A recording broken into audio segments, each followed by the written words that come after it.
Hi, it's Tammy, NZ Gastric Sleeve. Just coming to you with another video. It's been a couple of weeks since I've had a video, but probably a lot's happened within that time. I'm coming to you from a completely different location. I am have been trying to make this video for about 4 or 5 days and haven't been able to because there's been so much going on, which I will get to later in the video. Currently I'm away with work. I'm actually in Hamilton, but only for one night. So I've just got back to my hotel room at 10 o'clock after visiting my sister. So sorry Peaks, couldn't touch base with you this time.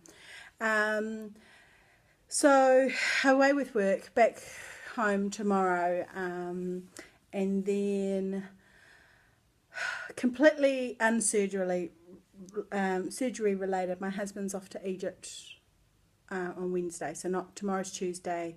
Wednesday he's off to Egypt.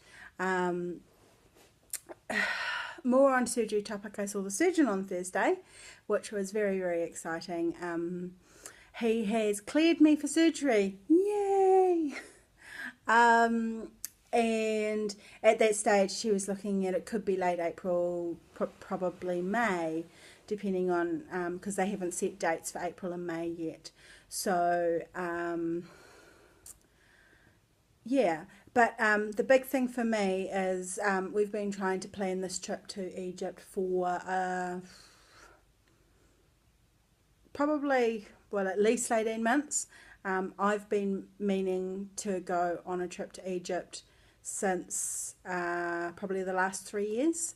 My husband went without me 2 years ago because of all the uprising and political kind of stuff that was going on there. And that's the last time he was there 2 years ago. So we've been trying to get back there. Since that time, my husband's father's died, so he and culturally he couldn't get back to Egypt in time. They've got to be buried before sunset on the day that they die. So he didn't make it back for that. So he has been wanting to get back there. And visit his mum and see his dad's grave and that sort of thing. Probably I've missed a whole step out for those of you who don't know that my husband's Egyptian, so that is an interesting fact. So the one thing that the surgeon said is we were planning to go once I'm kind of 3-4 months post-op, and the surgeon said absolutely not. He said it's not so much travelling, it's going to a hot country like Egypt. Post-op, he said at that stage I wouldn't be getting in enough water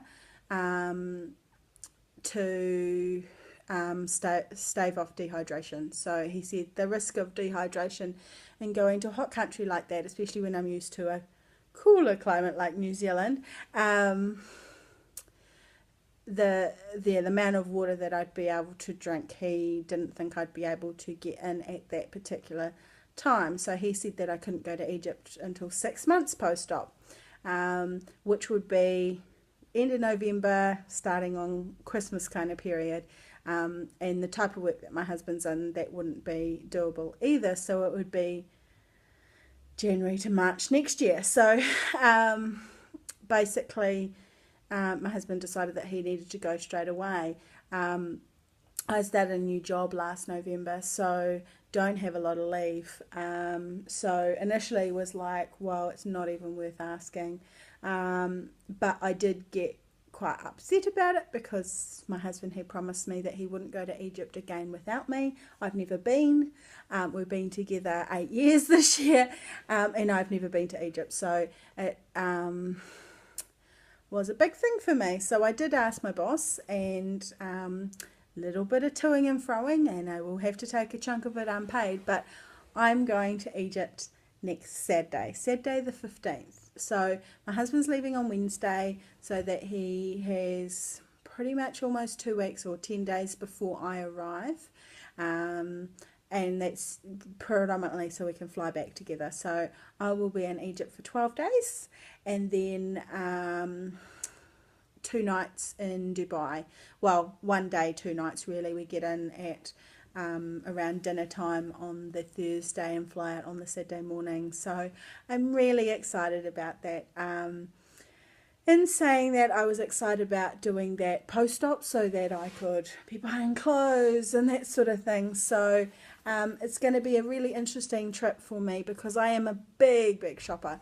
And so shopping but not wanting to buy clothes that fit me now. So I will probably end up bringing back a whole lot of clothes in different sizes is my plan. Unfortunately, going into a Middle Eastern country, even though it's end of winter, start of spring there, it's still pretty much hotter than what we've got at summer in March in New Zealand. So their highs have been ranging from 23 to 29, which for me is still quite hot. It'll be interesting though because it's a different humidity. It's not as humid as what it is here in New Zealand. But basically my problem is that most of my summer clothes, or certainly my clothes that are not woolen caddies, are not really appropriate for a Muslim country. So I have had to be going out and buying some long sleeve cover-ups, leggings, because most of my I've got a lot of work dresses which are kind of knee length, and so that's a little bit, my husband says it's fine, but with the way Egypt is at the moment, basically you don't want to offend anyone in the Muslim Brotherhood, otherwise that's not good. So yeah, so I've had to go out and buy clothes, which I haven't been buying in the last 6 months because it's such a waste, because I know that in 3 months' time they're not going to fit me. So that's a little bit disappointing. And also, summer I tend to live in knee-high jeans, jean shorts, and in winter I would live in full jeans. But of course, jeans in 30 degrees is not going to cut it for me. So yeah, I've had to go out and buy new pants that will be thin enough for me not to overheat, but long enough to cover up. And I've also had to buy more comfortable clothes for the plane as well. I have never been on a flight that's more than 7 hours. My longest flight was 2 years ago. I flew to Perth. I was probably about 113, so probably a good 5-6 kgs up from where I am now. So 7.5 hour flight's the longest flight. The flight Auckland to Dubai, there is a short stop in Melbourne to pick more passengers up, but it's 20.5 hours. Not looking forward to that. Also, I really didn't want to travel at this size. I didn't want to travel until I'd lost at least 20 or 30 kilos to make that trip a little bit more comfortable. I don't tend to have issues with the length of the seatbelt, but one of my issues with my weight is constant pains in my legs, so that's a little bit of an issue. I've got quite bad varicose veins on my outer thigh, and so yeah, scares me being on such a long flight with my current weight in economy. At least it's Emirates, so it's nice, but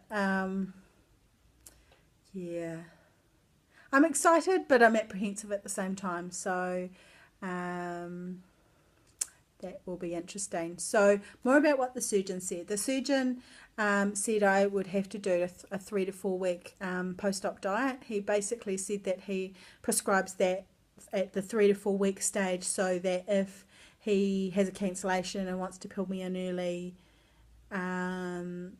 they can slot it in. Now, one thing to note, certainly in my region of New Zealand, my surgeons are not that, well, they are bariatric surgeons, but they're not only bariatric surgeons. So my surgeons do a lot of cancer work. So they're upper GI surgeons. They do a lot of stomach cancers, intestinal cancers, and so that's what they spend most of their time on. Generally, there's 1 or 2 dates in a year, in a month, where they will do the sleeve, and that's A, because of their availability, but B, because of their funding. As far as there's very little surgeries that happen, it's like 47 in a year, so they do 3 surgeries a day, so they only really probably do 14 days a year, which are actually surgeries. So it'll be interesting. So with me going to Egypt, I'm leaving on the 15th and get back into New Zealand on the 30th of March. So 15 days I'm away. I'm going to have to ring the hospital next week and tell them that I'm going, so that they don't schedule my surgery in early April, because I will obviously have to do 3 to 4 weeks of post-op diet. And also this short-term kind of click of leave, while they have approved it, it wasn't easy, especially knowing that I've got my surgery coming up. I've been completely open and honest with them about what kind of surgery it is and why and how long I've been waiting and all that sort of stuff. So they're kind of like, well, you're taking 2 and a bit weeks now, and then we know that you're going to be off for probably another couple of weeks with your surgery. So in their book, they really don't want it to be until probably later May. So that it isn't a big kind of clashy. And just being away, there was 4 months with no one in my role prior to me starting, so not that that's my fault that they didn't fill the role straight away, but it does mean that my team has been under quite a lot of pressure to cover the role that I do in the last year, which my boss is kind of like, well, don't expect to get leave in the next year. Not at all, but just no kind of big chunks. There'll be a day here or there, maybe a week. But I'm okay with that because I don't plan on going on any other trips.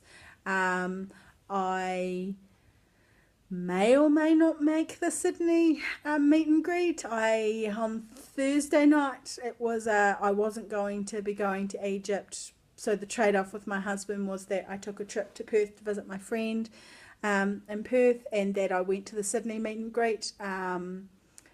So I then registered straight away, so he couldn't say no. But with me going to Egypt, I have to see. I have to play that close to my chest. I might just see if I can get cheap fares and convince him. The biggest thing is it's on his birthday, so I wasn't intending on taking him, just because he's not a social person and he would not enjoy flying all that way to sit in a room of strangers, and so he wouldn't go down well with that. So we'll have to see how things are closer to the time as to whether I actually make it to that Sydney meet and greet. So I can't think of anything else right at the moment. Really excited. You probably won't hear from me until April now. And by that stage, hopefully I'll be starting my pre-op diet, and hopefully I'll have a date by then, and start doing some other videos. I might do a video before I go, or maybe not. We'll see. I might do a video before we go, and yeah, all right. See you guys.